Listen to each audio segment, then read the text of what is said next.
Well, amen, amen. Well, it's good to be saved, isn't it? Amen. Good to be in church. Good to see me.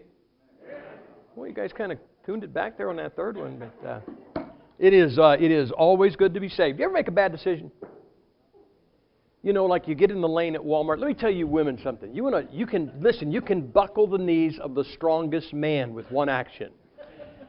Get in Walmart and be in front of him and pull out your change purse. My wife does that. When my wife does that, I want to go, I don't know this woman. When a woman pulls out her change purse, I go, oh wait, no, that's a wheat penny. I'll save that for my grandchild. I said, look, here's 20. I'll pay her for groceries. Get her out of here. But you know, like you get in the line and you think this is going to go fast, and then somebody's paying in pennies. Or at the toll booth, the guy drops his money on the ground and you're stuck by a semi. Or you buy the only thing in the restaurant that died in vain. Sometimes you make a bad decision, right? Let me tell you, what if I told you there's a way you could always make a good decision? Sound good? All right, here it is. Go to church. It is always good to go to church. I do not believe this. I do not believe you folks from this church should be in every service that we're going to have this weekend because I'm here. I do not believe that. I believe you should be here because it is your church. The lights are on, the doors are open, and whatever they're doing, you ought to be part of it. Let me tell you about your church. You know, we preach in a lot of different places and have a different relationship with every church. Sometimes you come in and I have a meeting. It'd be a good meeting, but don't have a relationship with the church or with the pastor. It's just how it is. And then there's churches where the pastor is a good friend. And I count your pastor as a good friend. I do. He is a good man. And what else did you want me to tell him? 2 weeks in Hawaii, new car. But anyway, really, your pastor is a good man. And from the first time we ever came here, he and his wife have been dear friends to Kathy and I.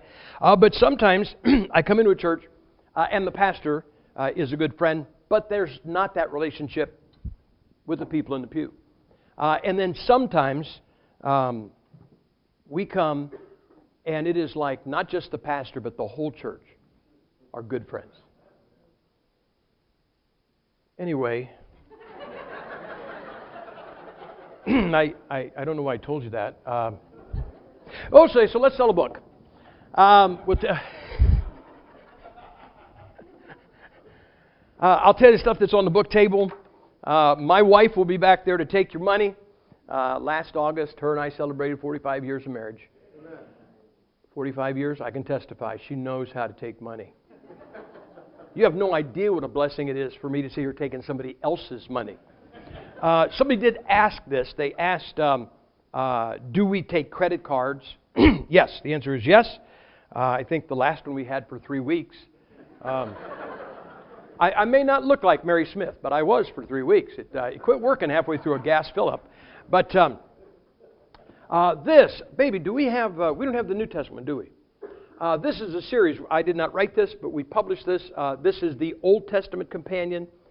There is a companion to this one called the New Testament companion. It is a fill-in-the-blanks type devotional. It's been very well received. People that have gotten it have been very pleased with it. And we're happy that it sells. So, but anyway, so that is back there. This one is rightly defining the words of truth. You guys know Mike Walsky, the missionary to Poland. This is his son Toby. This is my son Nathan's brother-in-law. And so I think this is the newest publication that we just finished. Now, let me say this. This is the only copy we have, so it is $1,000. But this week, half price. Now, here's what we do. When we only have one, we leave it on the table. If you want it, especially if you're from this church, or if you aren't from this church, here's what you do. Kathy's got a list back there. You pay for the book, and then put your name on the list. If you're from this church, just put that you're from this church. If you're from someplace else, put your address on there. And then when this meeting is over,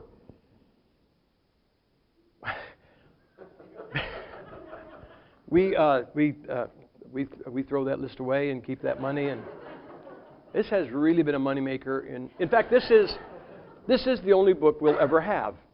No, we'll if you're from this church, we'll send the box here and take care of the shipping. If you're a visitor from someplace else, we'll ship it to you. So that book is back there. This one, this is the first meeting we've had it in. It's my latest called Your Purpose for Existing. You may have had a book I wrote called For His Pleasure. And that is this book with 2 chapters, 2 new chapters, plus some other added information. When I did that book, there were just some things I kind of felt I left out, so we brought it out with a different title. But it also has new material, so so that book is back there. This is one of the neatest things. You know, I get a lot of unsolicited material. People will give me this. Oh, here, I brought you a book I wrote. Read it. I'm writing 5 now, and they want me to read theirs, and so I don't read them. In fact, honest, one day I'm sitting in the trailer, and I reached behind my chair, and I found a manuscript the guy had sent me 3 years earlier. I think it was Why I'm Going to Kill Myself in 60 Days If You Don't Stop Me. But I just don't have time to read stuff. And I was in this meeting probably 10 years ago, and this lady came up with a CD with a black magic marker that said Scottish Preachers. And she said, my son put this together, and you can do what you want with it. I thought, what I want with it. But I said, look, we've got a night drive, and so we'll listen to it. And so we had about, a couple of weeks later or something, we had a night drive, and I am telling you, we put this in the CD in the RV, and at 1:30 in the morning, we're going across I-40 crying, just weeping, both of us. It is a montage of Scottish preachers, and it is one of the most amazing things I've ever heard. So that may be a blessing to you. This is yours. I'll give that one to you right after service. And then this is the big one. This is the 24-hour King James Seminar. I do one. We do it on Thursday and Friday. We go 8 or 12 hours. We start at 8 in the morning on Thursday morning, go to 8 at night. 8 Friday morning, go to 8 at night. In that 24 hours, you actually get more than I teach in the Bible Institute in Boise. It is a year's curriculum. There are 32 or 33 different lessons. What's in here, you have the 2 lines of manuscripts from Antioch and Alexandria, information on the Hexapla, the Apocrypha, the 3 places that Antioch, if you ever heard that in the Apocrypha, Antiochus Epiphanes dies 3 different deaths in 3 different places, which is good if you can do it. And I've got all of those documented. The 6 theories of inspiration. Guys, I know the one that you sign on to, and it's not right either. Now, I love Americans, but Americans believe that no matter how serious a problem is, it can all be taken care of with 1 sentence. You could say, I'm on a plane, we're crashing, a Muslim's about to cut off my head, and I'm choking. And somebody will go, we'll just do this. That's how everybody does that. And this book is written by an infinite God, right? And you're going to describe how He did it with 1 sentence? Are you kidding? And so we look at the 6 theories of inspiration, but this book will not be defined by anything you think you're going to write down. The establishment of the canon. Who said these 27 books belong in the New Testament? You will be shocked at how early the canon was taken care of. Desiderius Erasmus, 2 names you never want to give your children. There's a segment in here on reasoned eclecticism, which the lie in that is the reasoned part. I call it scholarship on drugs, scholarship gone wild. Now you guys, being a church like this with your pastor, you've got a good knowledge of Antioch and Alexandria. And isn't this basically how Bible correctors do it? They make a change to the King James Bible, and we say, why did you take that verse out? Or why did you change that? And they go, well, because the Alexandrian manuscripts are like that, and we think those are better than Antiochian. Correct? They don't do that anymore. I read the scholars. Here is what they say. We put in what we think should be there and hope someday a manuscript will be found with our conjecture. So there's no authority whatsoever. It's scholarship on drugs. And so that is there. We trail the originals. Now, here's what's in this. There are, I think, 12 DVDs of the 32 lessons. There is a CD of that's an MP3 of the entire audio of this. And then there's a CD, because with this, I think there's like a 130-page, 8.5 by 11 syllabus that comes with it. And that is in there. And for your information, if you buy this, you are not going to put this on the internet. Thank you very much. You know why I don't do these anymore? Because a King James Bible believer sabotaged it. I have to clear $5,000 just to break even. And the last one I scheduled, 3 people signed up for. Because some guy's going to save all of you from the money grubber. So he put them on for free. And you say, what'd you do? Well, I have a guy that used to work for Navy Internet Security.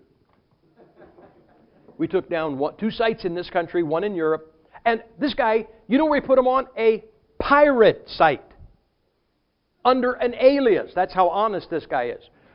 And so he contacted me under his alias and go, you could have talked to me about you took down my site. I said, well, you stole my material and put it on. You could have talked to me before you did that.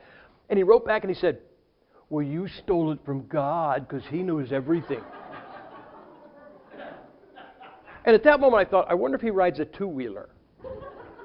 He probably wears a bicycle helmet when he walks down the street. But there probably will never be another one of those because we will lose that battle. We will lose that battle someday. So those are, but those are back there. Gipper, Kathy will be back there to help you with whatever you need, any questions you have, or anything like that. Right, just a second. Let me get this message, and then we'll get started.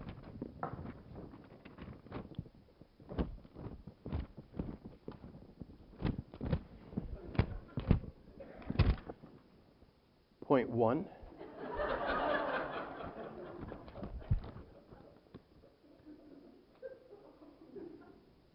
You know, guys, I can preach this whole message, or we could take a really large offering right now and I can cut it short. Because I'm a Baptist preacher and I cannot be bullied or intimidated, but I can be bought. I want you to open your Bible to Matthew chapter 5. Matthew chapter 5. I'm not preaching out of that. I just want to see if it's in your version. Guys, I do want to tell you, I have been looking forward. I won't tell you how much I wanted to be here. Your pastor knows how much I wanted to be here. I could probably had a good reason for canceling. And but we just look forward to being here. I love your pastor. I love you guys. I do count you guys all as friends. Can I borrow some money? Anyway, and it is just good to be here. In Matthew chapter 5, I'm going to tell you something you never thought you needed. Of course, that's what most of us preachers do. I'm going to talk to you tonight about how to be angry. You say, oh, I can do that naturally. Yeah, I know. But it's kind of like eating. Do you ever watch some people eat? It will make you not want to eat ever again. In fact, it'll make you want to get rid of what you just ate. And people are going to eat, but don't you think it's nice if we teach them? I remember John, one time, he was sitting in his high chair, and he took his finger, we had fried potatoes, and he took his finger, and he kept jamming it in the potatoes. And Kathy says, I think he was about 17. And Kathy said, quit playing. I said, babe, I don't think he's playing. I said, I think he's trying to figure out how to use a fork. He sees us with a fork, and we gave him a fork, and he went like this, and he got it. He hasn't stopped since. Okay, then he found I could hold a fork in both hands. But what I'm saying is there's things you're going to do, so why not get some, why not get some rules on it? Why not get some stuff? And you're going to be angry, are you not? You know you are. We are, I am not against anger. Listen, our country is now run by overbearing women and effeminate men. All right? Now, lady, don't come up after church and get on me about what I said, because I'll know. Send your husband. I'll still know. Okay? But you get this thing about, well, nobody should be angry. Look, do this.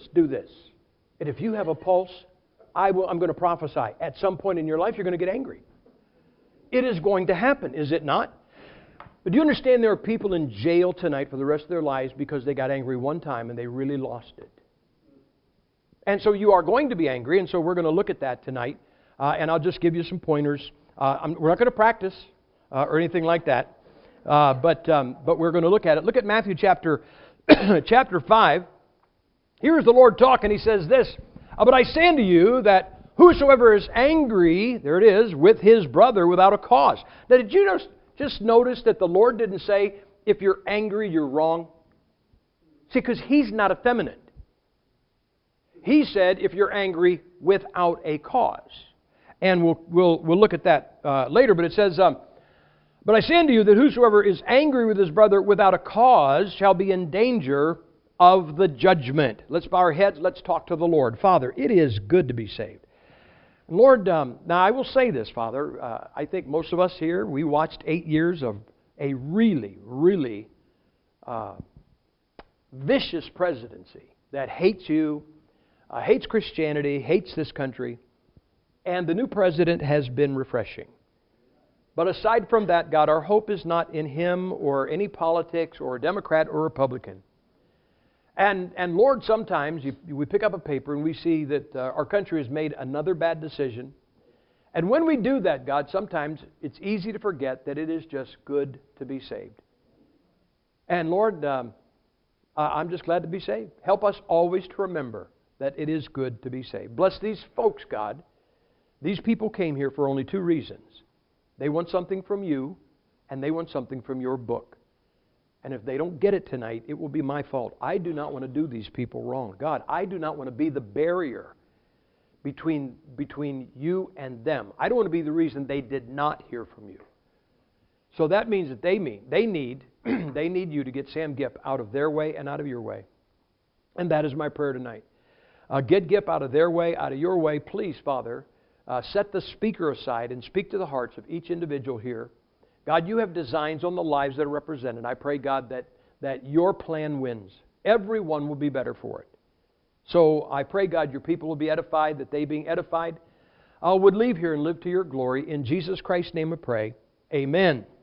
I want to read that portion again because there's a sidebar here that's really not my message, but you need to see it.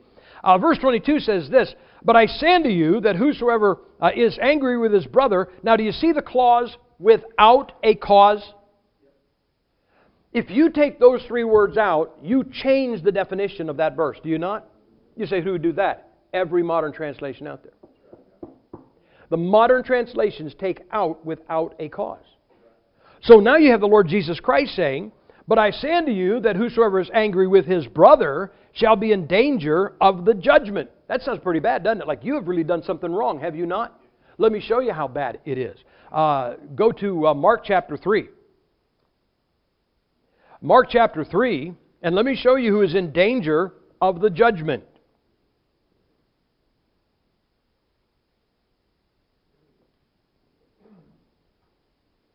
It's talking about the Lord here, and it says this in verse 5. And when he had looked round about on them with anger. Jesus Christ got angry, did he not? If you take without a cause, Jesus Christ is in danger of the judgment. But continue to read and look how it's qualified. And we look round about them with anger, being grieved for the hardness of their hearts. You know what that being grieved for the hardness of their hearts is? That was his cause. That was his cause. And so he had a cause. New translations make Jesus Christ, God in the flesh, in danger of judgment because they change his very words. But that's what I want to get across to you. The first thing, as far as how to be angry, have a cause. Really have a cause. Now a lot of causes are personal. You know what the unpardonable sin is? To disagree with me. No, I don't mean to disagree with Sam Gipp. No, I don't believe that. But all Christians believe that. All Christians believe that if you disagree with me, I have the right. That's like unpardonable, sin unto death. I can kill you for that. Guys, I hate to tell you this, but you are not the end-all, do-all of Christianity. And if somebody disagrees with you, listen carefully. They may be right. You may be wrong. Come on, pal. Your wife's been telling you that for years. Isn't that true? But sometimes, guys, when we disagree, have you ever disagreed with somebody and then found out that they were right and you were wrong? Okay. Aren't you glad? Think about this. You're going to laugh when I say it. Aren't you glad back when you argued and you knew you were right and they were wrong, you didn't pick up and hit them with a chair?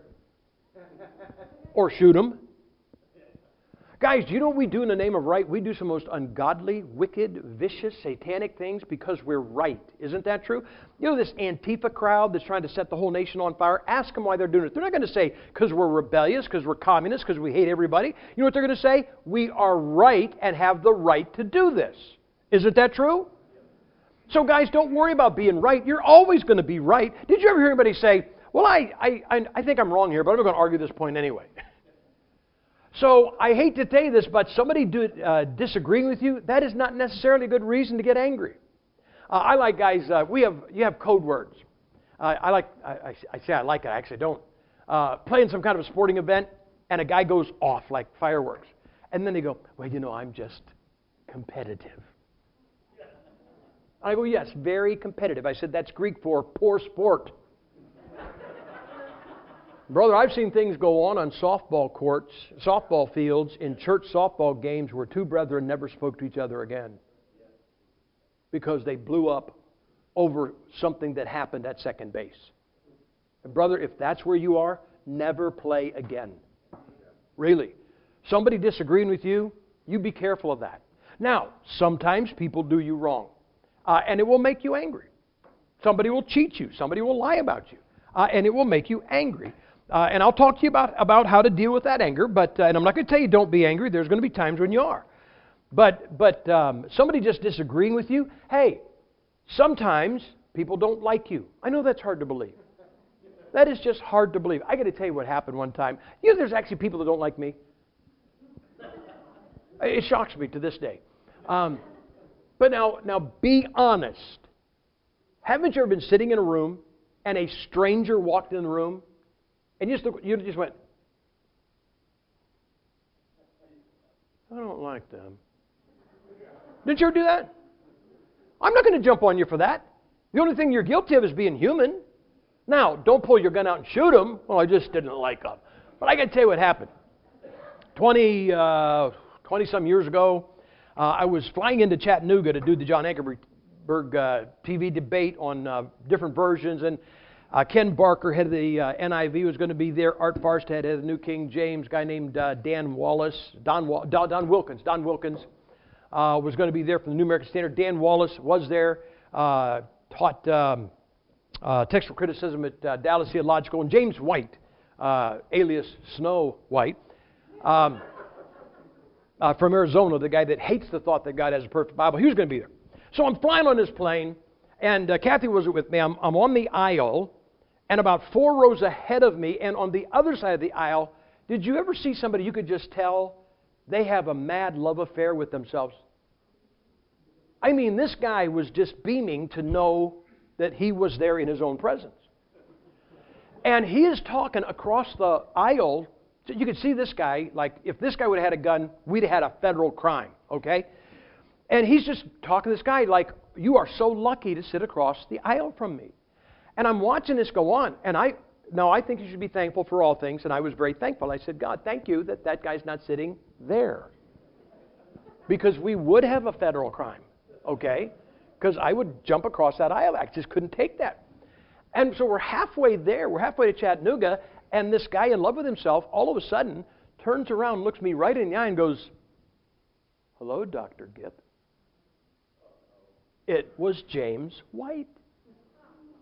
I was thrilled. I said, oh, yes. I said, I didn't even like him before I knew who he was. My prejudice is anointed of the Holy Spirit. But guys, look. Somebody's not going to like you. That is not a good reason for you to be angry. All right? Sometimes there is a cause. I will tell you one time. Let me ask you a question. Did you ever watch a sparrow chase a crow? You know what that's like? That is like a midget chasing a UFC heavyweight champ. Why? Why? That crow could just turn around and slap that sparrow down. Why is he doing it? Because that crow was raiding that sparrow's nest, and that crow knew what he was doing was wrong, and that's why he's under conviction. I'm telling you, that's the truth. And there are going to be times when you're going to get angry, and it is good. I knew our son Nathan, when he was down in Pensacola, and he was seeing Rose, and he went by the apartment where she was staying to pick her up, and she was a little bit afraid about going out. And he said, "Why?" And he said there were 6 guys. He saw these 6 guys in the parking lot on the way in, and she said, "Well, they said something to me the other day." And Nathan turned around and walked down there and got in the face of 6 guys. You say that's crazy. But he backed them all down because there was a cause. Now look, if he just walked up to those, when he was coming in, if he just tried to pick a fight with 6 guys, he'd have got what he wanted. Isn't that true? I knew of a young man. There were 3 drug dealers in his parking lot of the apartment where he was living, and he went out there, and this kid, he's like this big around. In fact, this outweighs him. And he went and got in the face of these 3 drug dealers, says, "You're not doing this in my parking lot. I live here. You're not doing it. You're not selling this stuff in my parking lot." You know what they did? They got in their car and changed location. You know why? Because there was a cause. And sometimes, guys, there is a cause. Is it North Carolina or South Carolina, the Gamecocks? I don't know. It's a college team. It's north or south. I never know who it is. And I'm telling you guys, I control my temper very well, but sometimes I unload it. And I spend a lot of times in airports, and I am walking down the airport concourse, and a guy is coming to me, and he's from one of those, whichever it is, north or south, and he's on his way to a football game, and his T-shirt says, "You can't lick our..." I stopped him. I said, "You should be ashamed of wearing that shirt in public." And he had that cute smile, you know. Just think about it. I said, "You are not talking about a college team." And I said, "I hope your college team loses every time." I said, "You ought to be ashamed. You got people reading that as you walk down this airport corridor. You ought to be ashamed of yourself for being out in public." You say, "Why?" Because I was angry with a cause. You know, sometimes the cause is a righteous cause, is it not? I had this happen. I'm in a burger place. And a kid's got this shirt on, and it says Led Zeppelin live and uncensored. It was the foulest word he could think of. Now I know what I'm like, and I know what I was like before I got saved. So here's what I did. I went and talked to God, because He's my owner. And I said this. I said, "God, you own the entire planet except 1 square foot in front of me. And I said, that 1 square foot in front of me belongs to me." And I said, "I will not say one word to him unless he steps in my square foot." Now, is that not being reasonable? I didn't say 10 feet. I didn't say the whole restaurant. And so I got my burger, and I stood there for a while to make sure, I had to make sure there's no chairs or anything.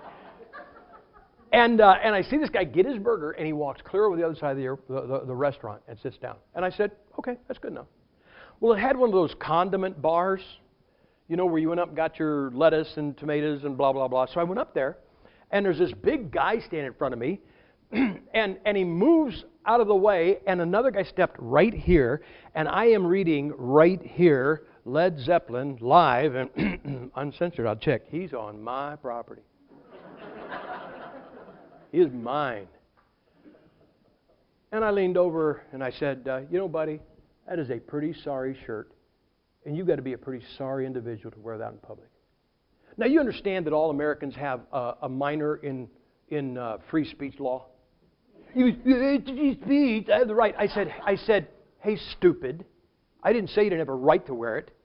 I said it's a sorry shirt, and only a sorry person would wear it in public. And he's still, "I have the right."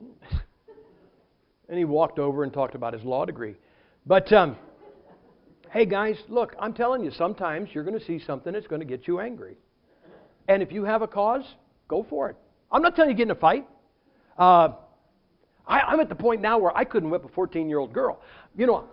I am 67 years old, but my mouth is still 20. And sometimes I say, shut up, you're going to get us both killed. But I'm telling you guys, if you're going to be angry, you'd better have a cause. I have stopped people for taking Jesus Christ's name in vain in public. I was in a never forget, I'm in this, well, you'll know how long ago this was. I was in a barber shop. You know, where if you have hair, they cut it. And I'm in this barber shop, and I'm on a staff of a church, okay? And there's two guys sitting here, and then this big guy. He had to be Paul Bunyan. He comes in there, you know, he's got this big black and red flannel shirt. Surely there was a blue ox parked outside.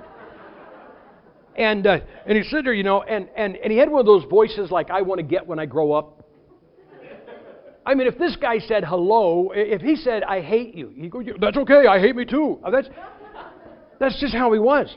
And he starts, and when he talked, people in the houses, 5 houses away, could hear him. And he starts talking, you know, and these two guys are listening because he just looks like he's going to crush them if they don't listen. And so he's talking, and he goes, and Jesus Christ Almighty. Now let me say something about that. That statement right there, I agree 100% with that statement, don't you? But he was not making a doctrinal statement. And so when he did that, when he said that, I did what any good Christian would do. I went to prayer. and I prayed. I prayed this prayer. I said, Lord, please have him not say that again because it bothers me. You know what's wrong with God? He doesn't do voicemail. And he picked up. And here's what he said. As I sat in that chair, he said, hey, stupid, it is my name he's taken in vain, and it's me he upsets.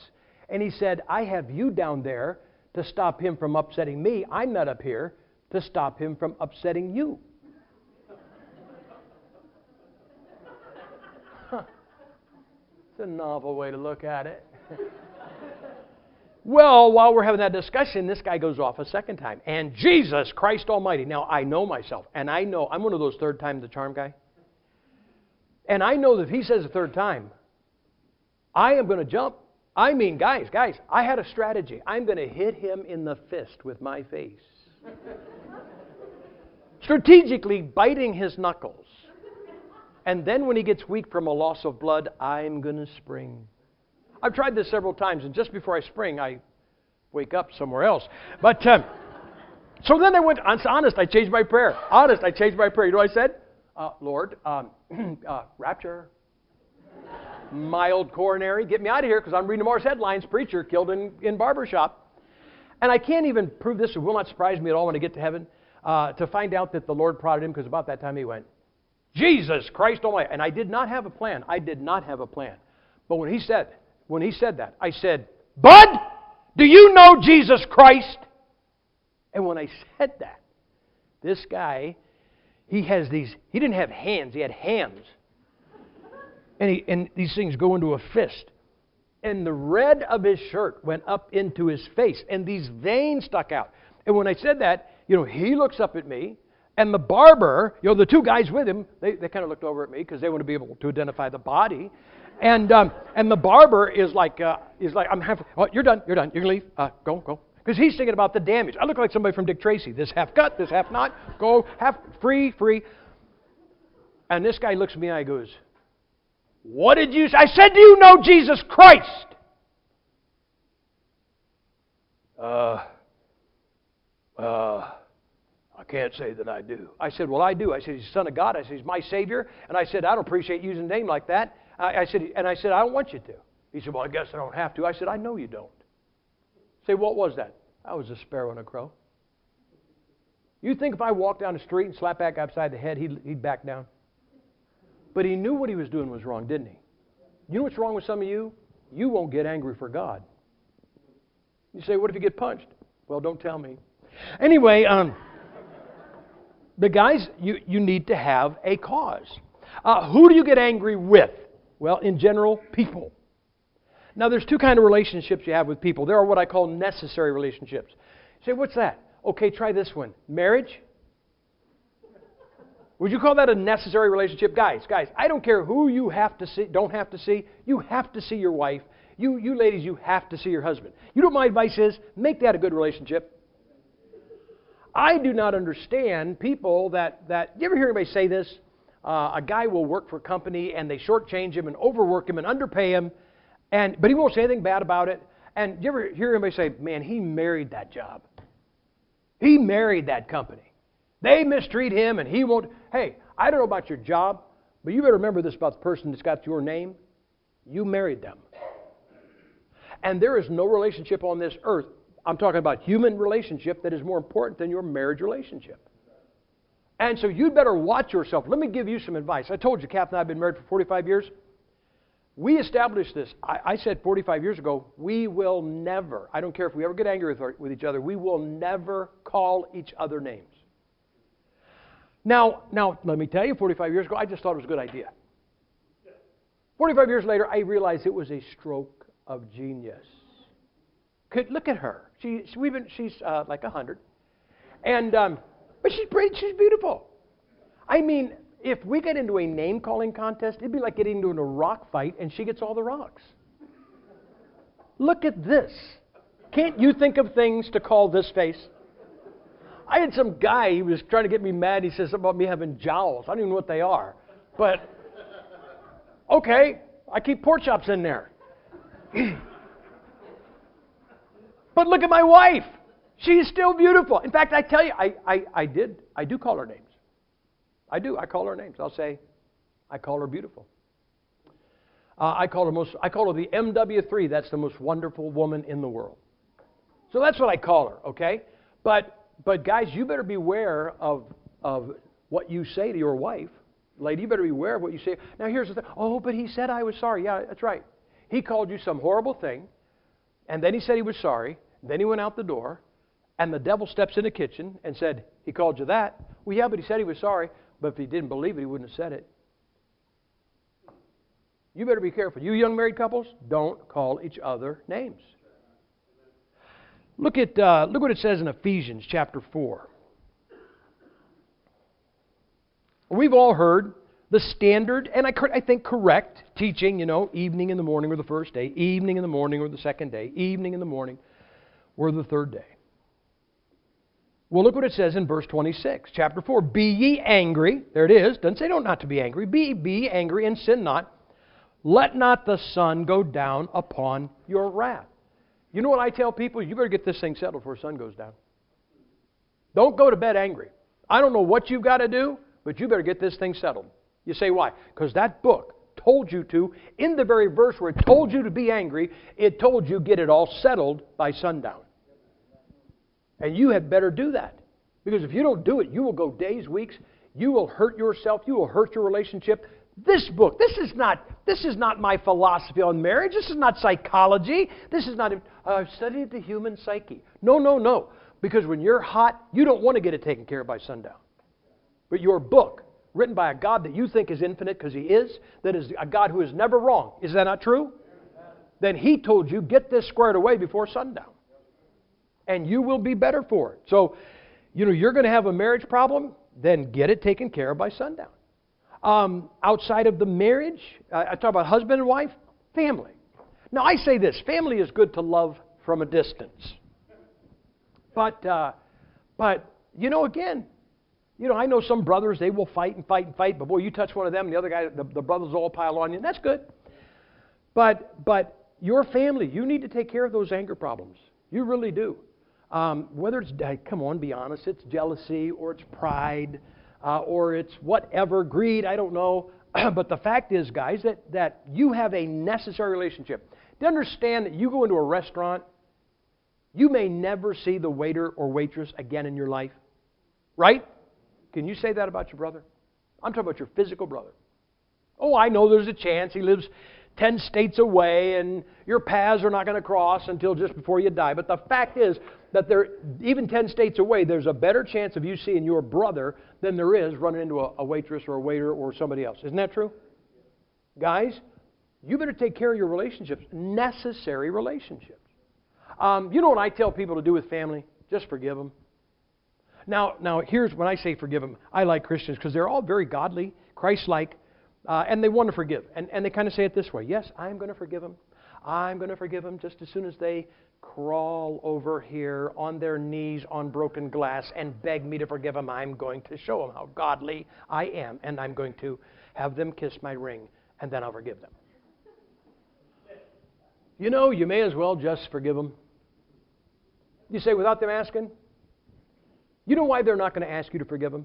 Because right now they're sitting at home waiting for you to crawl on broken glass, on your knees, kiss their ring, and say, I am sorry. Well, I'm not going to, because they were wrong. Well, of course they were wrong, because they argued with you. You know, I tell people in families, just forgive them. Now, if you do that, let me give you a little heads up on this. Forgive them, but don't tell them. I was preaching in Norfolk, Virginia one time, and there was a sailor in there. Now look, I don't know what your family relationship was like. If you had a dad that loved you and a mom that loved you or that liked you or whatever the case may be, that's good. Not everybody had that. And I said, if your dad didn't treat you right, you ought to forgive him. And so the next day, the next night service, this sailor comes in. He was, that was my dad. My dad, and his dad was the wrong. His dad was in the wrong, and this kid was in the right. And he goes, and he said, I took your advice last night, and I forgave my dad. I said, well, good. He said, and then I went home and I called him to let him know. Oh, that is not the thing to do. I knew where that went, because he said, I called my dad and said, Dad, yeah, I'm just calling to let you know I forgave you. For what, you idiot? And it went off from there. Look, just forgive him. You know why? You say, well, it won't help the relationship. No, but it'll help your stomach acid. And stomach acid levels get real important in life. Far more important than you think, okay? And so with those people, you just ought to forgive them. In church, this is a necessary relationship. Now look, this is just a fact. Please don't go over to somebody tonight and say this. But you can't have even a group this big and like everybody in your church. And when you don't like somebody, here's what I tell them. The equivalent of not liking them is, that means you don't say after church, let's go out for burgers. Why would you want to sit across the table and eat burgers with somebody you don't like? Correct? Now, but you love them. You say, well, wait a minute, how would I love them and not like them? It's real easy.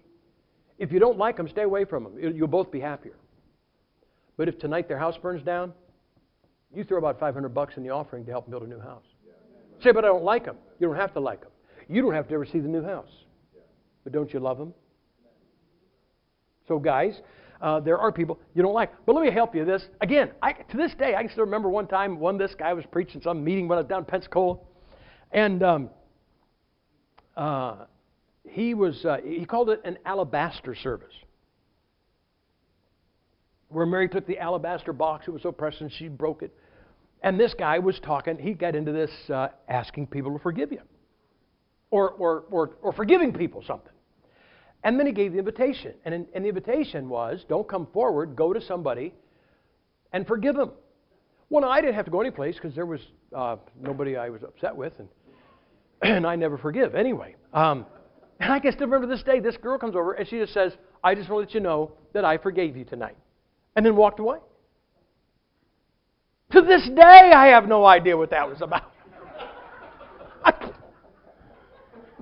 I don't know. I don't know if I ever spoke to her. I might have shaken her hand when they had this handshaking in the church, I have no idea to this day what her stinking problem was. But here's your problem, guys. You know what your problem is? You don't understand what a precious relationship is. Your family, your husband, your wife, your children, your parents. You know what's wrong with you parents? Or some of you kids? Here's what it is. Your parents. You remember that guy on the United flight? They drug him down the aisle. I saw some guy on the internet said, "Oh, I wouldn't have had a problem with that. I was raised in a Baptist church. I got drugged down the aisle every Sunday." But you know what some of you young people are thinking? One of these days I'm going to turn 18. I'm going to go out those doors. I'm not coming back. I'm going to leave my parents behind. I'm going to leave church behind. And they'll never see me again. Can I say something to the young people? Please remember this. Don't burn any bridges leaving home that you might have to cross 10, 15 years later coming back home. Oh, no, because when I walk out, I'm never coming back. You don't know that. I knew of a young girl, and her mother was abusive. I'm talking about in discipline. Beat her with the buckle end of the belt. Her mother hated her and was horrible. When that girl turned 18, she left home. And she lived in the Midwest, brother. She went west until she hit the Pacific Ocean and lived in California. She stopped in California because there's no place for us to go. And she said, I'm never coming home. And she met this young guy, and he was interested in her, and she was interested in him. And he asked her, hey, come on, lady, isn't that something when this guy loves you so much and you love him and he asked you to marry him? But you don't call your dad and mom and say, come? And she didn't. And they didn't come. They didn't even know she got married. Hey, mom, wouldn't you like to be there when your daughter has her first child? No, they weren't there for the first one, second one, or third one. No, she'd left. And then she wasn't there, the family wasn't there when the marriage broke up. But 23 years later, she got on a plane and flew back to the Midwest and was reunited with her family. Young people, you say, I'm going to get out of here, and I don't have to worry about this relationship because I know I'm so right that if I damage it, it doesn't matter. Look, don't destroy it. Don't burn down bridges that you may have to cross. I don't ever plan on crossing them. Hey, nobody ever plans on crossing that bridge back. But a lot of people came back across that bridge. Don't burn the bridge. So what you guys need to do when you get angry is you need to say, this is a necessary relationship. This is my family. No matter how mad I am, I need to maintain this relationship. This is my church. I need to maintain this relationship. Do you understand? Now, there are what I call unnecessary relationships. You say, who's that? That's the waiter or waitress. That's the guy that sold you the used car, and it was a lemon. There are unnecessary relationships. There are individuals, there are businesses that you just don't have to deal with. Isn't that true? But be careful of what you say because we do have a testimony. Isn't that true? And so you have unnecessary relationships. And look, if you got bad service or if somebody lied to you or cheated you and you got angry, just be careful. Be careful of what you say. I'm going to tell you somebody you're going to get mad at. If you haven't been mad yet in this case, you have not been saved more than about 2 weeks. You ever been mad at God? I always say it this way. Have you ever gone behind the barn and looked up toward heaven? You said something to God. And you know what you're thankful for? You're thankful that He doesn't throw the lightning bolts as soon as you say it. You know what the Bible says about God? He is slow to anger. If God were not slow to anger, this room would be empty.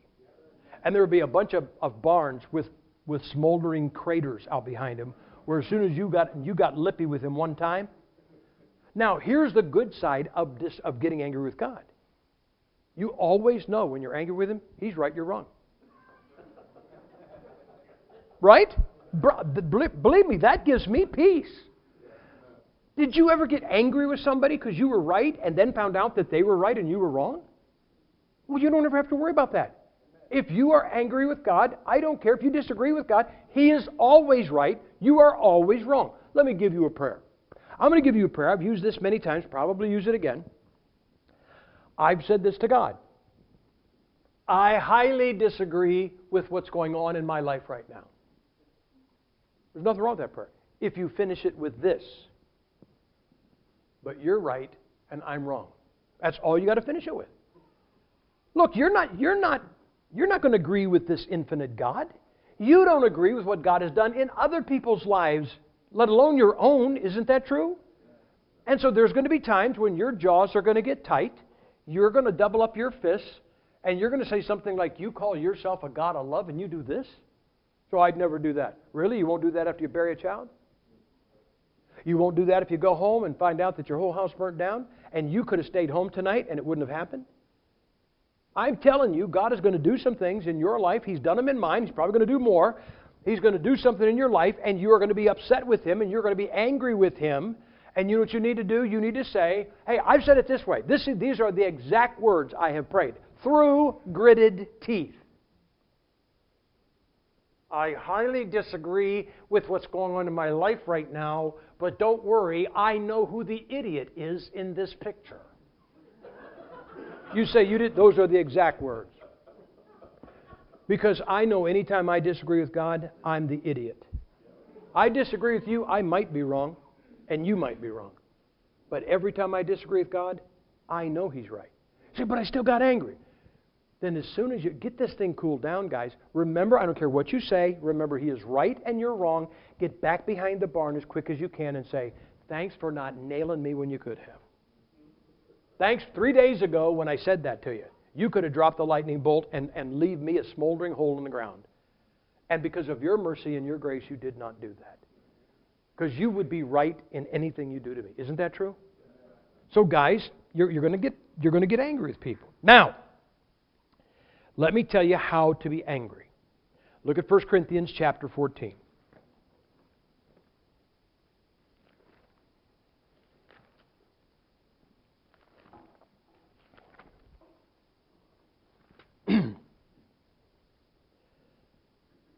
First Corinthians chapter 14, and look at verse 20. Brethren, be not children in understanding. Howbeit in malice be ye children, but in understanding be men. You know, sometimes children just don't understand things. I was telling somebody the other day, I remember this so well. You know, my wife, because the last 32 years we've been on the road, I say we homeschooled, we actually trailer schooled, and she would be doing like high school classes with John and lower elementary school classes with Luke, because she had the gamut of the boys.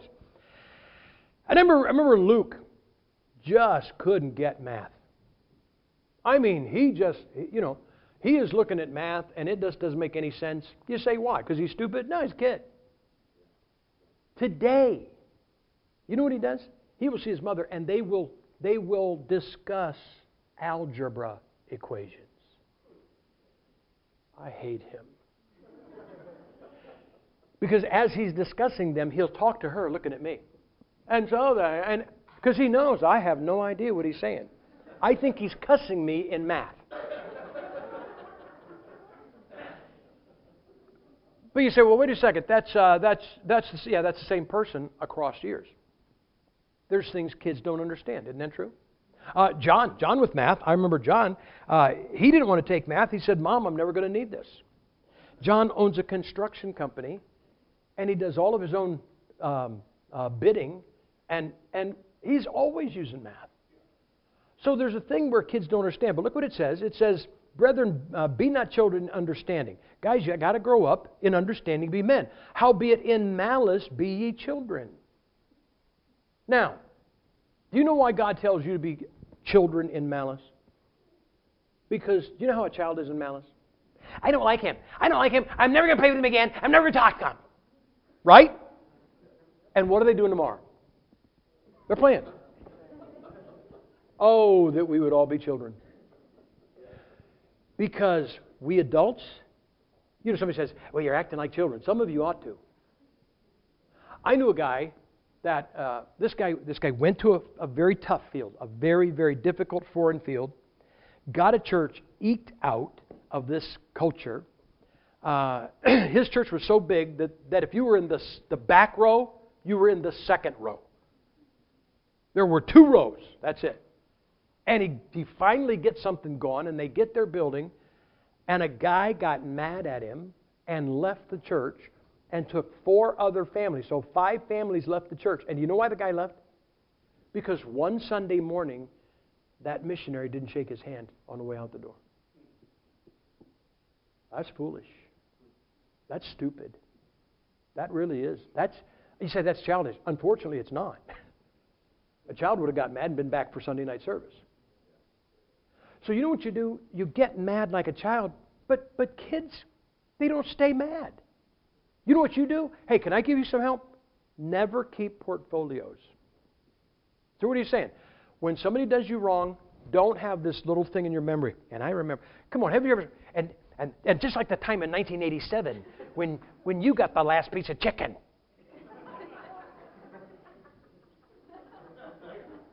Right? Kids don't do that. Adults do that. Guys, in malice be children. Get mad and let it go. But we never let it go.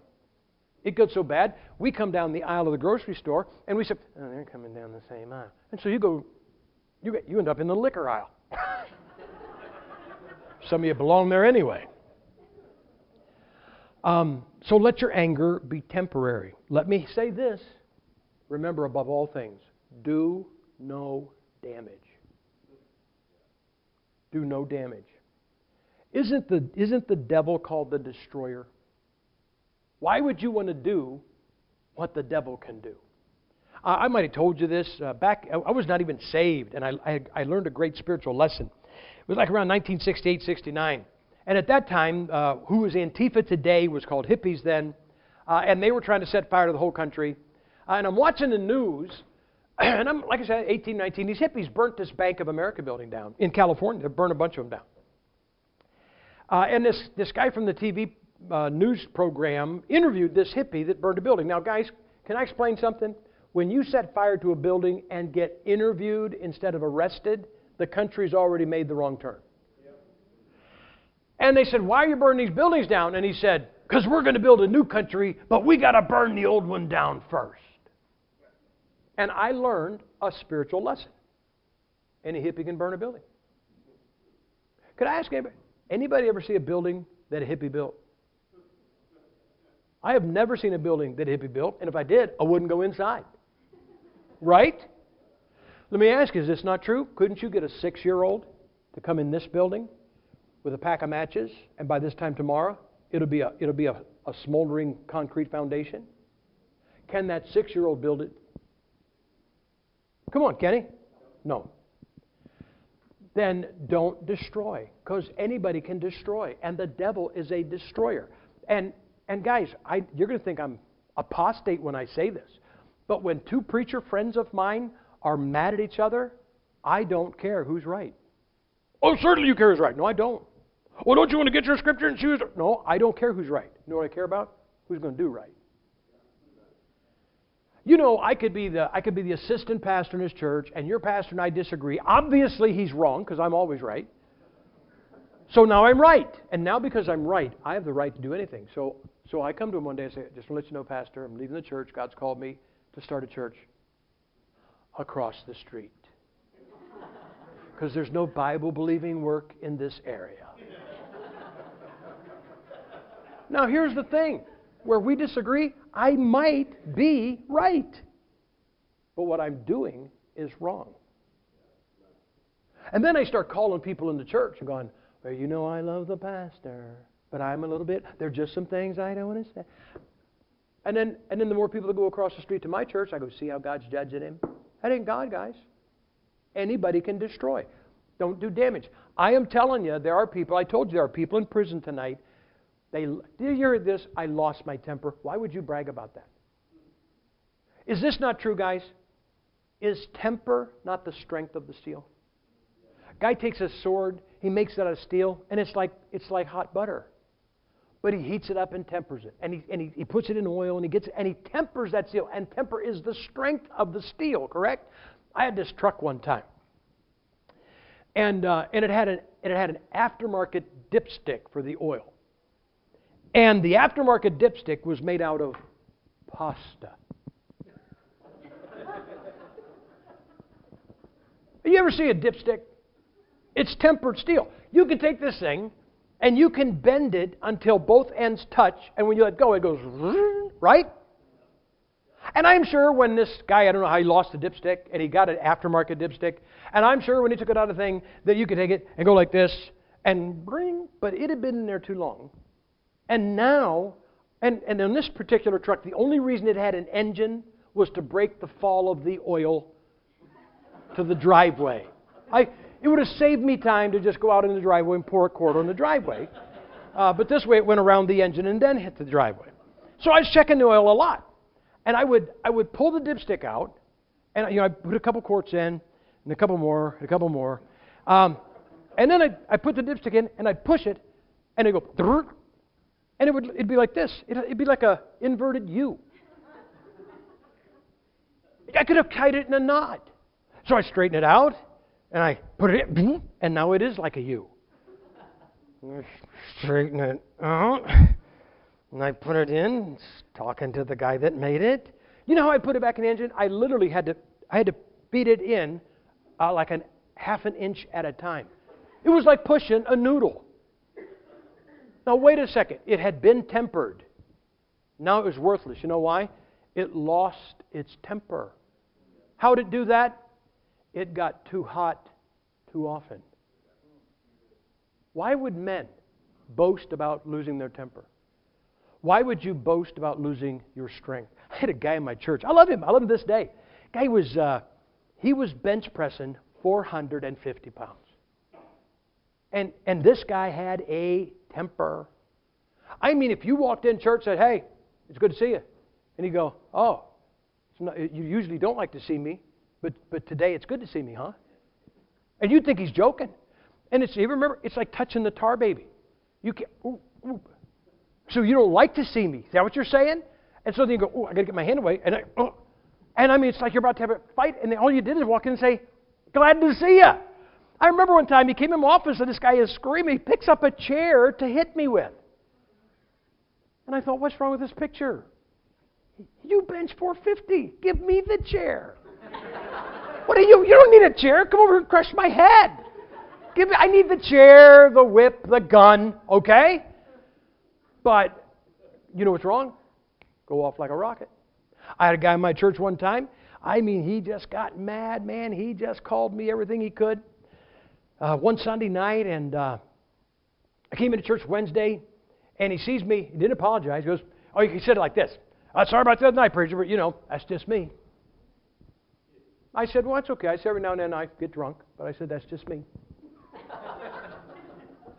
Why do we excuse that? Why would you be proud of how much damage you did? Why would you be proud of how the rant that you went on and how many holes you punched in drywall? That's a real smart one. Hey guys, do no damage. You know why? Because if you don't do damage, you don't have to fix it.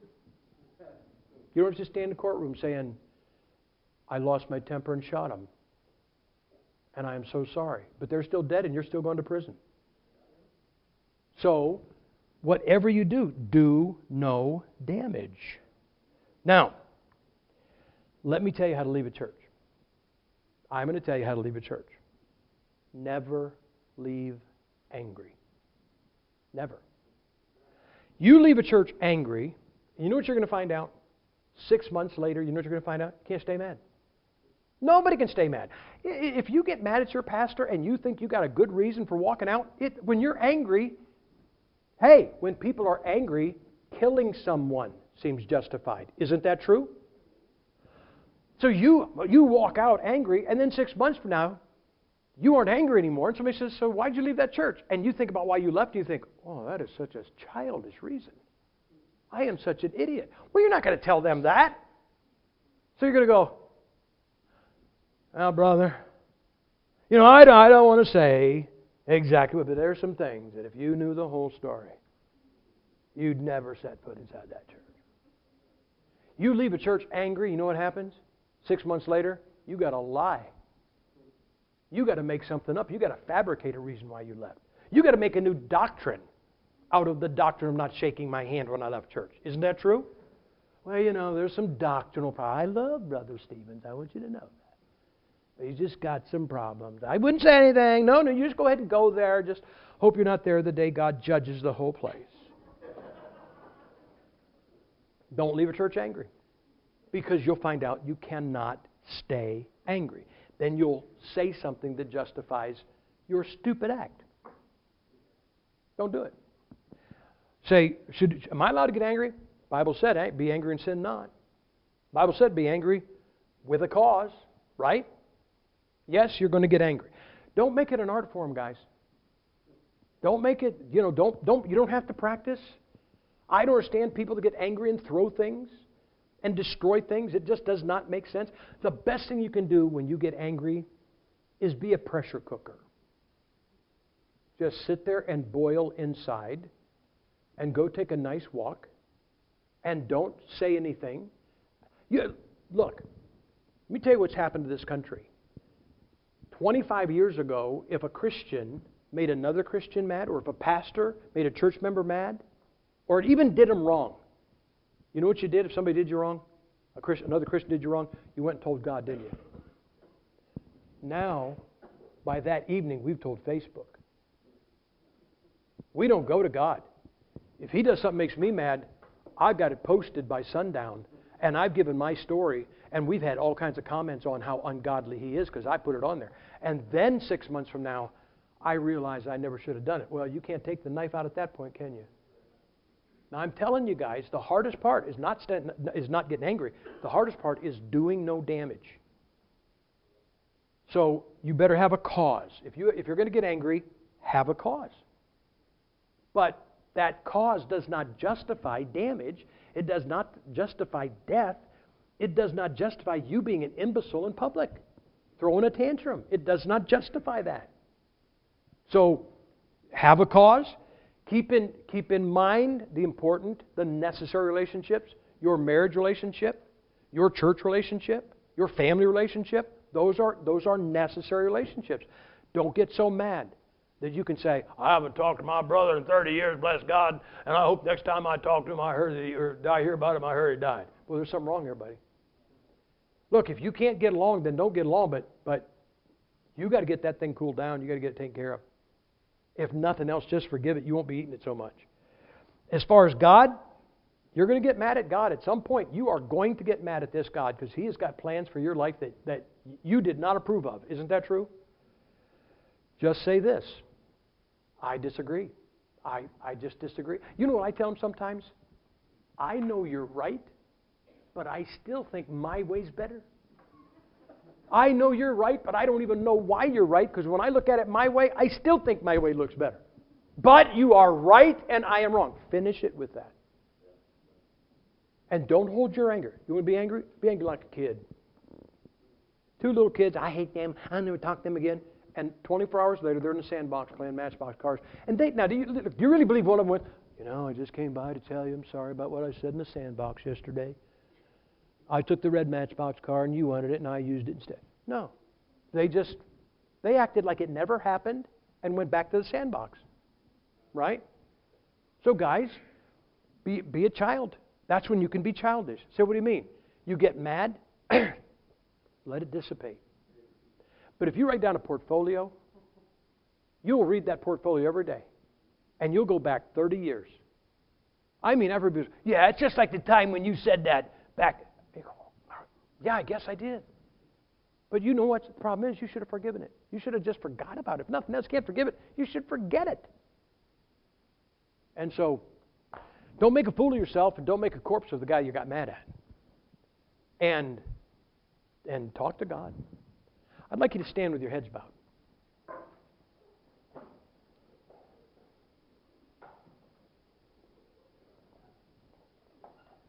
I heard a guy say this one time, the heads bowed, your eyes closed.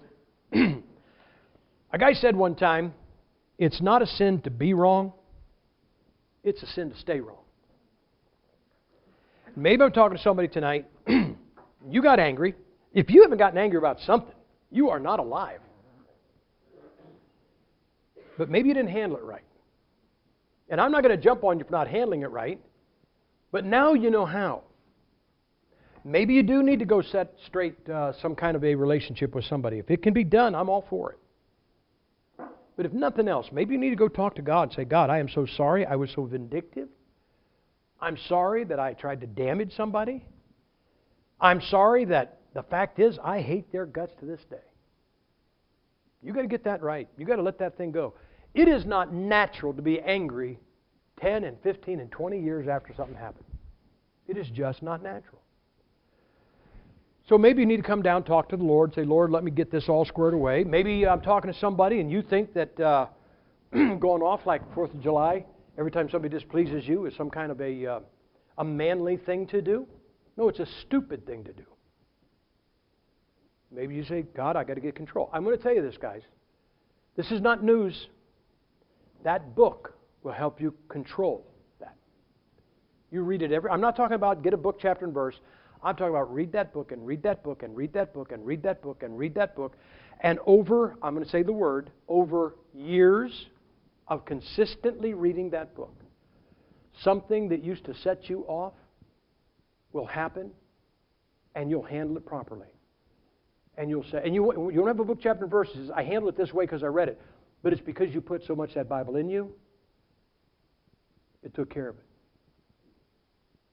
I had a guy smack me in the mouth one time, a preacher, because I believe the King James Bible. Brother, if you just smacked me in the mouth when I was lost, you just hit somebody when they smack you in the mouth. It's not even something you think about. You know what I did? Forgave him in 1 second. You say why? 30 pages a day. I realized, I was going home, I was so mad. I was mad. I said, God, I don't feel real good about myself right now. He goes, well, you found out Bible reading's doing something for you. I said, oh, really? Yeah. You didn't handle it the way Sam Gipp would have handled it. You handled it the way a Christian should handle it. So read that book and read that book and read that book and read that book and read that book. And that book going in will alter those terrible things about you. So I'm going to have a word of prayer. Then the piano's going to play. Maybe you need to come and just talk to the Lord. Maybe some husbands, wives need to kneel with each other. I'm not saying confess that you're right or you're wrong, but maybe you ought to say this: I'm sorry for what I said, and I don't want to say those things anymore. Father, thank you for your goodness and your grace.